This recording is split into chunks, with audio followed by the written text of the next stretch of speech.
नमस्कार दोस्तों। अगर आपका चयन अध्यापक के रूप में हो जाए तो आप नियुक्ति लेंगे या नहीं, आप कमेंट कर सकते हैं।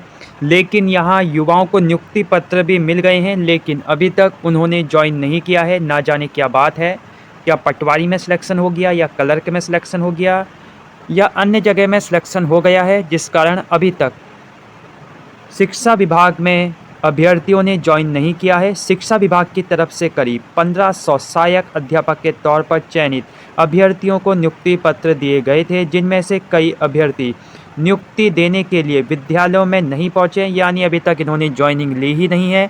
ऐसे में अभ्यर्थियों को शिक्षा विभाग ने 8 मई तक ज्वाइनिंग का अल्टीमेटम दे दिया है। अगर आपके पास आपके आस पड़ोस में ऐसे कुछ अभ्यर्थी हों तो आप उनको बता सकते हैं 8 मई तक ज्वाइन कर सकते हैं। वो ज्वाइन ना करने पर उनके नियुक्ति पत्र को कैंसिल करने की बात भी कही गई है, क्योंकि उनकी जगह किसी और को मौका दिया जाएगा अगर वो यहाँ ज्वाइन नहीं करते हैं। तो ऐसी बात निकल कर आ रही है, क्योंकि जिसको नौकरी चाहिए वो 8 मई से पहले ही ज्वाइनिंग कर लेगा, ऐसा लगता है। लेकिन जिसको ज्वाइनिंग चाहिए ही नहीं तो फिर 8 मई हो या 9 मई, उसे क्या फ़र्क पड़ता है। उत्तराखंड में पिछले लंबे समय तक विवादों में रही एलटी की भर्ती एक और कारण से चर्चाओं में आ गई है। उत्तराखंड अधीनस्थ सेवा चयन आयोग की तरफ से इस भर्ती को क्लीन चिट मिलने के बाद राज्य सरकार ने इसमें चयनित होने वाले अभ्यर्थियों को नियुक्ति पत्र दे दिए थे। लेकिन अब ऐसे कई चयनित अभ्यर्थी हैं जो नियुक्ति पत्र मिलने के बाद भी नियुक्ति के लिए नियुक्ति स्थल पर नहीं पहुंच रहे हैं। लिहाजा अब शिक्षा विभाग ने ऐसे अभ्यर्थियों को अल्टीमेटम दे दिया है, तो 8 मई से पहले ज्वाइन कर लो जिनको करना है, नहीं तो किसी और को मौका मिलेगा। ये भी अच्छी बात है। शिक्षा विभाग की तरफ से 1500 सहायक अध्यापक के तौर पर चयनित अभ्यर्थियों को नियुक्ति पत्र दिए गए थे, जिनमें से कई अभ्यर्थी नियुक्ति देने के लिए विद्यालयों में नहीं पहुंच रहे हैं और वहाँ जो स्टूडेंट हैं उनकी पढ़ाई लिखाई भी बाधित हो रही है, क्योंकि उनको आशा है कि सर आएंगे, लेकिन सर पहुँच ही नहीं रहे हैं। सर पता नहीं कहाँ बिजी हैं।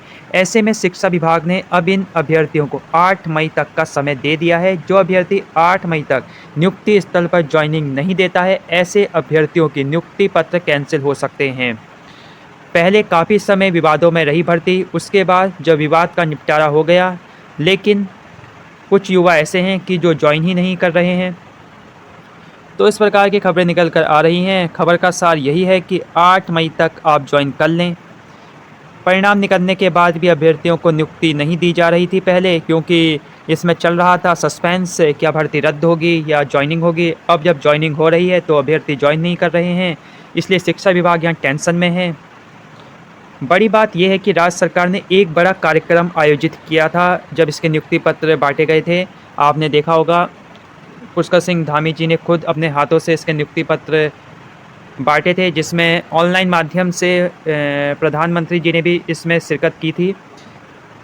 और इसमें 1500 अभ्यर्थियों को यहाँ नियुक्ति पत्र बांटे गए थे। इसमें अधिकतर अभ्यर्थियों ने तय स्थलों पर ज्वाइनिंग दे दी है, लेकिन अभी भी ऐसे कई अभ्यर्थी हैं जिन्होंने ज्वाइनिंग नहीं दी है। शायद ऐसा भी हो सकता है कि जहां वो ज्वाइन होना चाहते हों वहां उन्हें ज्वाइनिंग नहीं मिली हो, दुर्गम क्षेत्र में पोस्टिंग दी जा रही हो, इसके कारण भी हो सकता है वो ज्वाइन नहीं कर रहे हों। ऐसे कारण भी बाहर निकल कर आ रहे हैं, बताए जा रहे हैं। बहुत प्रकार की बातें चल जाती हैं जब बातें चलनी होती हैं। इसमें कुछ अभ्यर्थी ऐसे भी हो सकते हैं जो दूसरी परीक्षाओं में चयनित हो गए हैं। ऐसा भी हो सकता है, क्या पता कोई पटवारी में हो गया हो, क्या पता कोई क्लर्क में हो गया हो, इसलिए वो सहायक अध्यापक के पद को ज्वाइनिंग नहीं कर रहे हैं। शायद पटवारी में हो गया हो तो पटवारी, ऐसा भी हो सकता है, कुछ भी हो सकता है। उधर अधिकतर ज्वाइनिंग नहीं लेने वाले अभ्यर्थियों को लेकर यह भी माना जा रहा है कि ऐसे अभ्यर्थी जो दुर्गम में पोस्टिंग मिलने के चलते खुद को वहां पर तैनाती के रूप में नहीं जाना चाहते हैं, तो पहाड़ों में नहीं जाना चाहते हैं, कुछ ऐसे हैं। ऐसे में ऐसे अभ्यर्थी भी ज्वाइनिंग नहीं ले रहे हैं। इस मामले में शिक्षा महानिदेशक बंशीधर तिवारी कहते हैं कि ऐसे अभ्यर्थियों को अल्टीमेट दिया गया है। 8 मई तक ऐसे सभी अभ्यर्थियों को ज्वाइनिंग देने के लिए भी कह दिया गया है। इसके बावजूद भी जो अभ्यर्थी ज्वाइनिंग नहीं देता है तो ये माना जाएगा कि ऐसे अभ्यर्थी इस नियुक्ति को स्वीकार नहीं कर रहे हैं, लिहाजा ऐसे नियुक्ति पत्र रद्द कर दिए जाएंगे। तो 8 मई का अल्टीमेटम है, तो जिसको ज्वाइन करना है जल्दी से कर दो, अगर नहीं करना है तो किसी और को मौका मिलेगा, किसी और के घर में खुशियाँ आएंगी। खाली लेट लतीफ़ा से कुछ फ़ायदा नहीं है। बाकी बने रहिए चैनल के साथ, हर अपडेट सबसे पहले आप तक। चैनल को सब्सक्राइब करना ना भूलें। धन्यवाद।